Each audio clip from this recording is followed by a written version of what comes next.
വിനീത വിജി വിവരങ്ങൾ വച്ചിരുന്നു. വിനീത, ചുരുങ്ങിയ കാര്യങ്ങൾ മാത്രമേ ഒഫീഷ്യലി പുറത്തേക്ക് വരുന്നുള്ളൂ. അത് ഈ പറഞ്ഞ പ്രതിരോധ മന്ത്രാലയത്തിൻ്റെ ഒരു വാർത്താക്കുറിപ്പാണ്. കരസേനയുടെ നീതി നടപ്പായി എന്ന് പറയുന്ന ഓപ്പറേഷൻ സിന്ദൂറിൻ്റെ ഒരു കാർഡാണ്. അതിന് കൂടുതൽ വിശദാംശങ്ങൾ, ആക്രമണത്തിൻ്റെ രീതി, ഉപയോഗിച്ച ആയുധങ്ങൾ, ഈ കേന്ദ്രങ്ങൾ തിരഞ്ഞെടുക്കാനുള്ള കാരണം, ഏറ്റവും പ്രധാനം ഇവരുടെ ഈ ടെറർ സ്ട്രക്ചറിലെ ഈ പറയുന്ന മസൂദ് അസറിനോ അടക്കമുള്ളവർക്ക് ജീവഹാനി ഉണ്ടായിട്ടുണ്ടോ തുടങ്ങിയ കാര്യങ്ങളടക്കം നമ്മൾ ആകാംക്ഷപൂർവ്വം കാത്തിരിക്കുന്ന ആ വാർത്താ സമ്മേളനത്തിലേക്കല്ലേ വിനീത?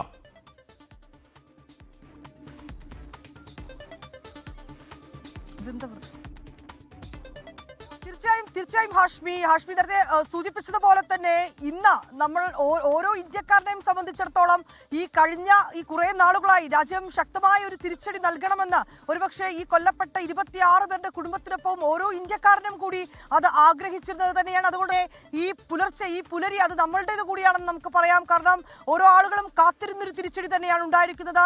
പ്രതിരോധ മന്ത്രാലയത്തിന്റെ വാർത്താക്കുറിപ്പ് രാത്രിയോടുകൂടി വരുന്നു. അതിൽ വളരെ വ്യക്തമായി തന്നെ പറയുന്നുണ്ട്, 1:44-ന് 9 ഇടങ്ങൾ കേന്ദ്രീകരിച്ചുകൊണ്ട് രാജ്യം സൈന്യം അതിശക്തമായി തന്നെ തിരിച്ചടിച്ചിരിക്കുന്നു. ഭീകരതയ്ക്കെതിരെയുള്ള ഇന്ത്യയുടെ പോരാട്ടം, ഈ പോരാട്ടം ഏത് രീതിയിലായിരുന്നു, എങ്ങനെയായിരുന്നു നടപടിക്രമങ്ങൾ ഉൾപ്പെടെയുള്ള കാര്യങ്ങൾ മറ്റ് ലോകരാജ്യങ്ങളോടുകൂടി ഇതിനോടകം തന്നെ ഇന്ത്യ വിശദീകരിച്ചിട്ടുണ്ട്. അത് നമുക്കിപ്പോൾ ലഭ്യമാകുന്ന റിപ്പോർട്ടുകൾ അനുസരിച്ച് ഇന്ത്യൻ മണ്ണിൽ നിന്നുകൊണ്ടാണ് ഇങ്ങനെ ഒരു തിരിച്ചടി നൽകിയിരിക്കുന്നത് എന്നുള്ളത് തന്നെയാണ്. പാകിസ്ഥാനിലെ സാധാരണക്കാർക്ക് നേരെയോ അല്ലെങ്കിൽ സൈനിക കേന്ദ്രങ്ങൾക്ക് നേരെയോ അല്ല ആക്രമണം നടത്തിയിരിക്കുന്നത്. ഭീകരതയ്ക്കെതിരെയുള്ള ആക്രമണമാണ് രാജ്യത്തിൻ്റെത്. ഈ ഏതൊക്കെ മേഖലകളിലാണ് ഈ ഭീകരരുണ്ടായിരുന്നത്, അവരുടെ താവളങ്ങൾ, ഒളിത്താവളങ്ങൾ, അവരുടെ കേന്ദ്രങ്ങൾ അടക്കമുള്ള വിശദാംശങ്ങൾ ഏതാണ്ട് ദിവസങ്ങൾക്ക് മുൻപ് തന്നെ രഹസ്യാന്വേഷണ വിഭാഗം അത് സംബന്ധിച്ചുകൊണ്ടുള്ള വിവരങ്ങൾ ശേഖരിക്കുകയും അത് നൽകുകയും ചെയ്തിട്ടുണ്ടായിരുന്നു. ഇതിന്റെ അടക്കമുള്ള വിവരങ്ങൾ ശേഖരിച്ചുകൊണ്ടാണ് പിന്നീടൊരു തിരിച്ചടിയിലേക്ക് അടക്കം എത്തിയിരിക്കുന്നത്. അതിൽ ഹാഷ്മി നേരത്തെ സൂചിപ്പിച്ചതുപോലെ ബഹവൽപൂർ, മുസാഫറാബാദ്, കോട്ട്ലി, മുരിട്കൈ തുടങ്ങിയ സ്ഥലങ്ങൾ ഏറ്റവും പ്രധാനപ്പെട്ട ഇടങ്ങളാണ്. ഭീകരാക്രമണങ്ങളുമായി ബന്ധപ്പെട്ട് അവിടെ ഭീകരർ എത്തുന്ന ഇടങ്ങളാണ്. അവരുടെ ഈ ഹാഫിസ് സെയ്ദ് നയിക്കുന്ന ഭീകര സംഘടനയായ ലഷ്കർ ഇ തൊയ്ബയുടെ ആസ്ഥാനമാണ് ഈ മുരിട്കൈ എന്ന് പറയുന്ന മേഖല. ഒപ്പം തന്നെ പാക് പഞ്ചാബ് പ്രവിശ്യയിലെ ബഹവൽപൂർ മസൂദ് അസർ നയിക്കുന്ന ജയ്ഷ മുഹമ്മദിന്റെ താവളമാണ്. ഇങ്ങനെ ഭീകരരുടെയും അവരുടെ നേതാക്കളും കഴിയുന്ന താവളങ്ങൾ കേന്ദ്രീകരിച്ചുകൊണ്ടാണ് ഇന്ത്യ അതിശക്തമായി തന്നെ തിരിച്ചടിച്ചിരിക്കുന്നത്.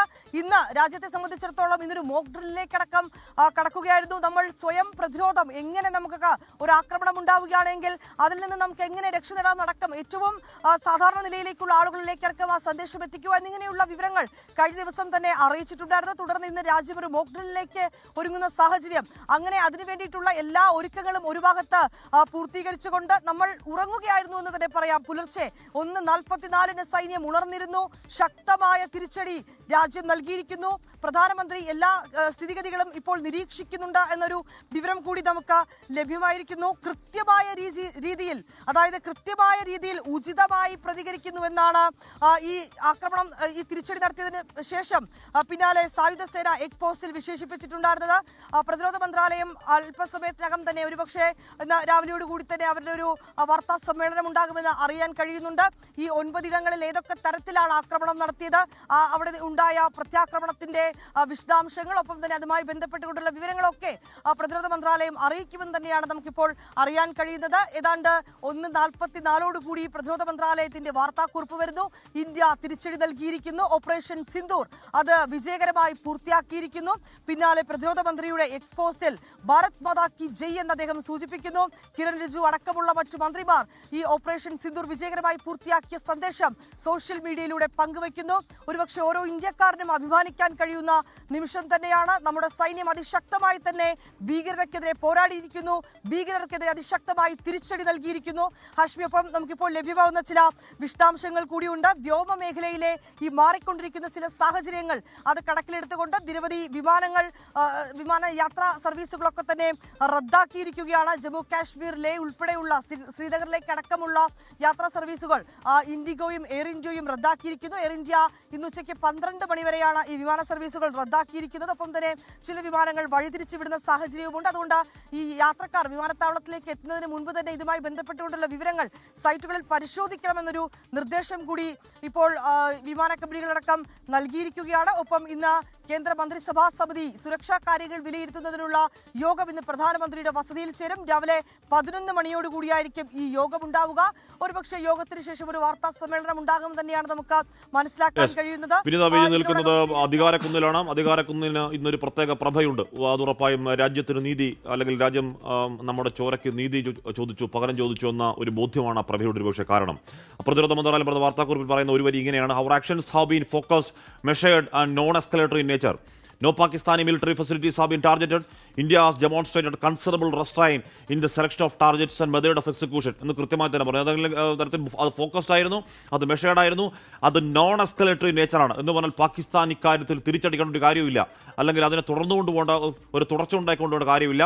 തുടർച്ച ഉണ്ടായാൽ അത് പാകിസ്ഥാന്റെ വിനാശമാകും എന്ന ഫലം എന്ന് പറയാതെ പറയുന്നുണ്ട്, പരോക്ഷമായി തന്നെ പറയുന്നുണ്ട് ഈ വാർത്താക്കുറിപ്പിൽ. അപ്പോൾ അതവർ ഇനി ഏതെങ്കിലും തരത്തിലുള്ള സാഹസങ്ങൾക്ക് മുതിരുമോ എന്ന് നമുക്ക് കാത്തിരുന്ന് കാണാം.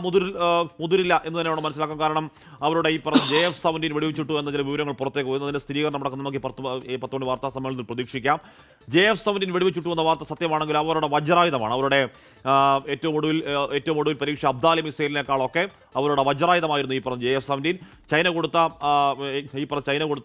200 കിലോമീറ്റർ ദൂരപരിധിയിൽ സഞ്ചരിക്കാൻ കഴിവുള്ള മിസൈലൊക്കെ ഫിക്സ് ചെയ്ത അവരുടെ JF-17 ആണ് അവർ ഈ സംഘർഷകാലത്തിന്റെ തുടക്കത്തിൽ ഈ പറഞ്ഞ ദിവസങ്ങൾക്ക് മുൻപ് അവരുടെ സൈനിക കേന്ദ്രത്തിൽ ഈ സാധനങ്ങൾ വെച്ചുകൊണ്ട് പ്രദർശിപ്പിച്ചത്.